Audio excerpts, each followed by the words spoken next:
না না, আমার কথা হচ্ছে যে পশ্চিমবঙ্গের মুখ্যমন্ত্রী আপনি নিরপেক্ষ হচ্ছেন না কেন? আপনি হুমায়ুন কবিরকে শোকজ করছেন।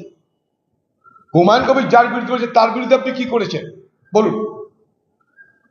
হুমায়ুন কবির যদি হুমায়ুন মুখার্জি হতো, হুমায়ুন ব্যানার্জি হতো, তাহলে তো আপনি করতেন না। আপনারা করছেন কেন?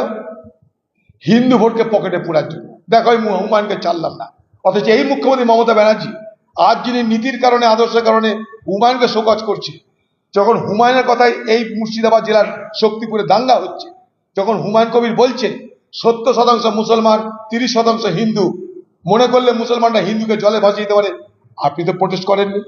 কারণ তখন আপনার প্রয়োজন ছিল মুসলমান ভোট। উল্টে আপনার এই আইপ্যাক তারা হিন্দু এলাকায় গিয়ে প্রচার করেছে হিন্দুরা এক হও, হিন্দু এক হলে বিজেপি জিতবে, এই আইপ্যাকের প্রচার ছিল। এই আইপ্যাক প্রচার করেছে হিন্দুরা 48% বহরমপুর লোকসভায়, অথচ এটা মিথ্যা তথ্য।